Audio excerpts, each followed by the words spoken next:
Então, vamos continuar. Tava tão bom, né? Pena que acabou. Mas depois eu vou gravar um vídeo completo dessa aulinha de novo para as crianças que não acompanharam a gente. Então, se vocês quiserem rever depois, eu vou deixar ela aqui, tá? Mas só para a gente continuar aqui, ó, na página 18. Lucas, capítulo 22, versículo 19, tá? Então, vocês vão escrever exatamente o que tá na Bíblia.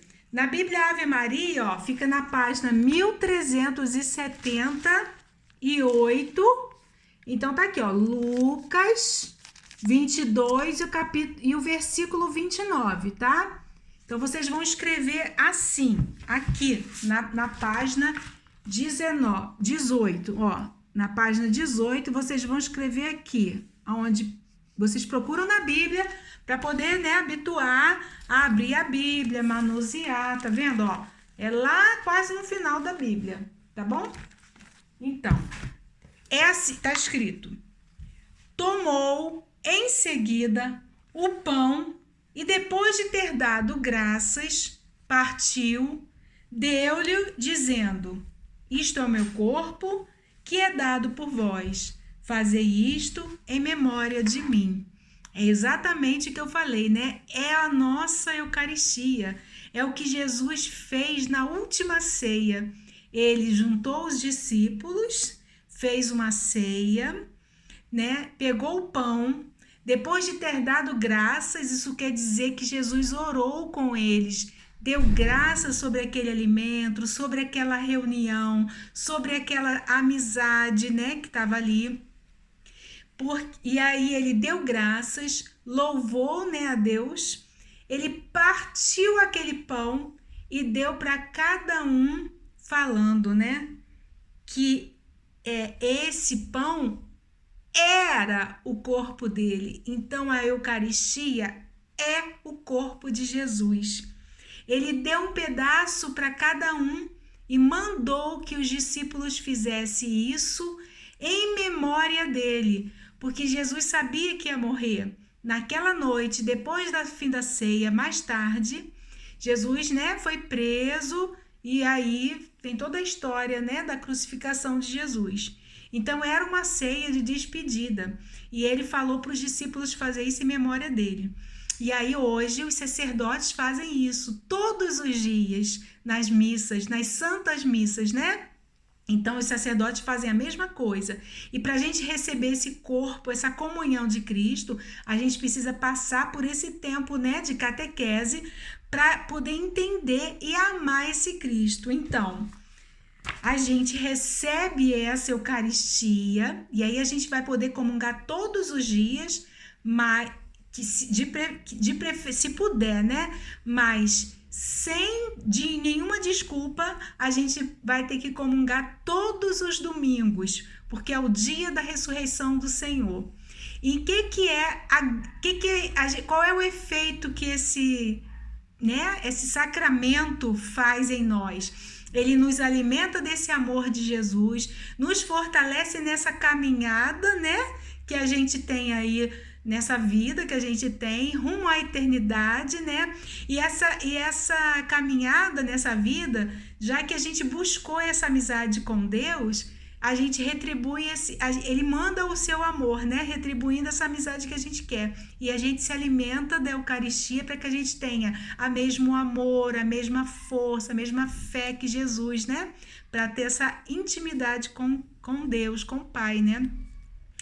Então tá. Na página 19, aí tem: como em todos os sacramentos, o batismo, a Eucaristia e o Crisma, que são os três sacramentos que vão introduzir a gente na fé cristã, tá? Ele tem símbolos, porque eu já falei ali para vocês. Nossa igreja é composta de símbolos e sinais. E a gente precisa entender o que significa isso tudo. Vela, cor, né? O que significa isso? Isso não é um teatro, isso tem um significado, vem, né, da tradição apostólica, de tudo que se viveu nos tempos, e aí a gente tem um significado para poder entender isso, né? Para poder amar, a gente precisa entender. Então, lá no dia do batismo, nós temos alguns símbolos. A água que derrama sobre a cabeça da gente, a vela que o padrinho acende numa vela grande, que eu já expliquei, o círio pascal, né? E dá para o pai da criança. O óleo, um óleo que o padre passa no peito da criança e também na fronte, né, dela, na testa. Não na testa, né, mas aqui em cima. A roupinha branca e o sal. Então, vamos lá. A água, ela é derramada sobre a cabeça da criança 3 vezes, dizendo: eu te batizo em nome do Pai, do Filho e do Espírito Santo. Então, porque Jesus mandou que os discípulos, né, e nós batizássemos em nome do Pai, do Filho e do Espírito Santo. Quando acontece esse sinal na hora do batismo, o que a gente não enxerga, que é essa amizade, esse amor de Deus, que no caso é a graça, o dom de Deus. Esse dom vem sobre nós, sobre aquela criança, e é o amor de Jesus, que é o Espírito Santo, habita naquela criança ou naquela pessoa que está recebendo o batismo. Então, o primeiro símbolo do batismo é a água derramada. O segundo símbolo, né? Segundo, não tem ordem. O óleo que unge o peito, né? E o óleo que unge a testa, dizendo que nós somos, a partir daquele momento, sacerdote, rei e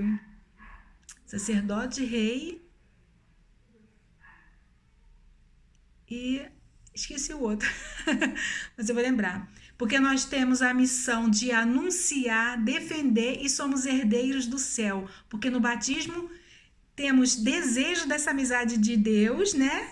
E através de Jesus Cristo herdamos o reino dos céus. Porque é a morada de Jesus, né? Ele é filho de Deus, ele já habita lá. E aí a gente passa a ser irmão de Jesus, filho de Deus, tá? Então somos herdeiros do céu. E o óleo também, né? Tem o óleo que passa aqui, que é o óleo do crisma, ele tem um perfume. Então, o símbolo quer dizer que a gente exala agora o cheiro de Deus, né? O perfume, porque Jesus, porque Deus, porque esse amor tem um cheiro bom, né? Porque tudo que é bom tem um cheiro bom, novo, né? Quando a gente ganha alguma coisa que a gente abre, tem um cheiro bom. Depois, conforme vai usando, né? E aí a nossa vida, o pecado e tal, ele tem um cheiro ruim. Mas quando a gente refaz essa amizade com Deus, com Jesus, através de sacramentos, a gente tem um cheiro bom. E esse óleo no peito, ele também serve para dizer que nós vamos à luta, né? Depois, o significado, assim, poderia ser que antigamente, quando tinha as batalhas, os lutadores passavam óleo no corpo. E que eles queriam dizer o seguinte, que eles queriam ressaltar os músculos para que o inimigo visse eles fortes. E quando o inimigo fosse encostar nele, segurar, escorregaria. Então, esse é um símbolo, né? Que a gente usa. Por quê? Porque agora, se o inimigo do mundo quisesse dominar a gente, segurar, nós estamos ungidos pelo óleo santo, né? E aí ele vai escorregar, nós não pertencemos ao inimigo, né? E nós agora vamos para uma batalha, né? Que é a nossa vida, e somos testemunha de Jesus, então a gente tem que mostrar que somos fortes em Cristo.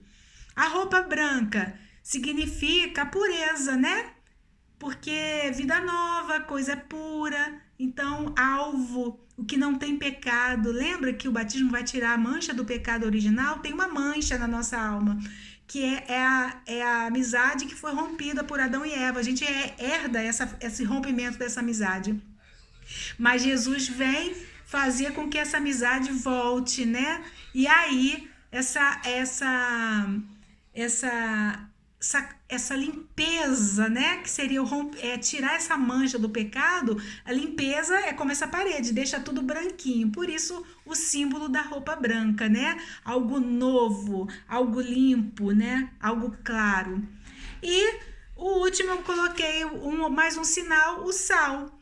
Porque a gente vai ver, depois eu vou falar com vocês umas passagens que Jesus fala que nós somos o sal da terra, o sal precisa ser colocado na medida certa, nem muito, senão fica ruim, ninguém consegue comer, nem pouco, senão fica insosso.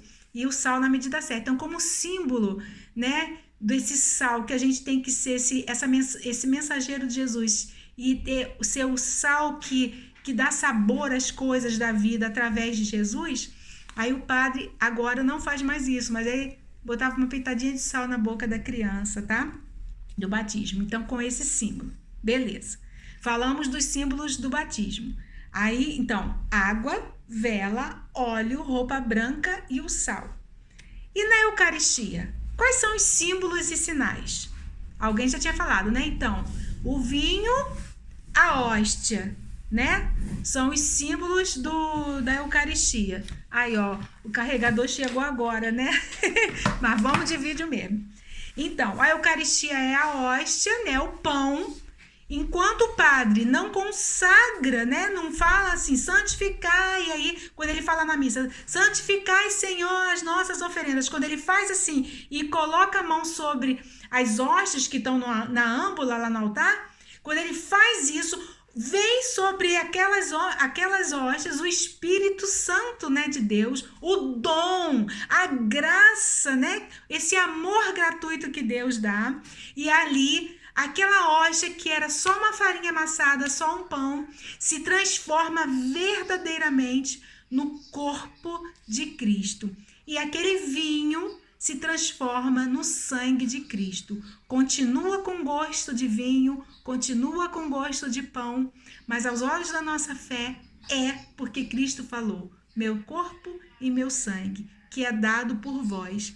Então, nós vamos fazer parte dessa grande ceia, dessa grande comunhão com Cristo. Quando a gente receber a Eucaristia, né? Quando a gente recebe, no meu caso, no caso dos pais de vocês, é o coração de Cristo que bate junto com o nosso coração. Quando vocês fizerem a primeira comunhão no dia, ai, como eu amo Jesus, vocês vão sentir o coração de vocês bater forte, porque o coração de Jesus vai bater forte com o de vocês. É um amor inexplicável, inexplicável. E é esse alimento que nos fortalece a cada dia. Falamos da Eucaristia, né? E o crisma? Qual é o símbolo e o sinal? O crisma tem o óleo como símbolo, né? Como símbolo, sinal. E também tem uma outra coisa. Quem celebra a crisma, né? É o bispo, não é o padre. O padre é só em casos extraordinários em que não há bispo, que o bispo não pode vir, aí ele recebe um consentimento. Mas é o bispo. Então, na nossa paróquia, é Dom Gregório que vem. É o bispo que pega o óleo do crisma, aquele óleo perfumado que só foi ungido aqui na nossa cabeça, né? Para dizer que a gente também está recebendo, né, esse cheiro doce de Cristo, mas a gente vai receber verdadeiramente os 7 dons que eu falei, né, do Espírito Santo, que a gente já vai ter uma maturidade espiritual com 15 anos de idade, né? Aí o bispo, Dom Gregório, vem, passa e lambuza, faz uma cruz na nossa testa com esse óleo, nos ungindo, né? E aí a gente agora sim vai ser mais que nunca o profeta, né, de Deus aqui na terra. E aí o bispo, ele dá um tapinha aqui. Depois eu vou pegar a frase que ele fala, tipo, acorda, agora a missão é com você, entendeu? Olha a tua responsabilidade. É um sinal, é um símbolo, mas que tem um sentido, porque nesse momento, no momento da crisma, dessa unção, desse acorda para a vida, é o Espírito Santo de Jesus que vem sobre nós novamente. Na nossa primeira comunhão, na comunhão e depois em todas as comunhões que vocês tiverem ao longo da vida, é o alimento, é o Cristo, é o Espírito Santo de Jesus, né, através da Eucaristia e do vinho que vem sobre nós. E o nosso batismo também, através daquela água, é a amizade de Deus, esse amor, esse dom gratuito que vem em nosso coração. Bom, acho que fui bem explicadinha, né, para vocês. Ficou até grande, já tem 15 minutos que a gente está aqui. Então, para finalizar, vocês depois fazem essa oração aqui, que é particular de cada um, né, montar uma oração com as palavras, mas na página 20 eu quero um dever de casa. Eu quero que vocês preencham com a família de vocês, para que vocês saibam qual o dia do seu batismo, o nome dos seus padrinhos, o nome do padre ou diácono que batizou vocês. Quem consegue saber isso? Quem lembra? A igreja que vocês foram batizados. E quem da sua família estava no dia do seu batismo? Então, eu tô querendo que vocês preencham, tá? E tenta mandar para mim uma foto bem visível. E eu queria que vocês soubessem que o dia do nosso batismo é dia da gente colocar o nosso nome lá na missa para ganhar parabéns do padre, porque, na verdade, é o nosso segundo nascimento, né? O primeiro a gente nasce para a vida, abre os olhos. E o batismo, é o nascimento para a vida cristã, que tem que ser comemorado. Por isso é importante a gente saber a data do batismo, tá bom? Beijinho, fiquem com Deus. É uma pena que hoje eu vacilei, né, na bateria, mas eu amo vocês, tá? Tchau. Vou esperar o trabalhinho, tá? Beijo.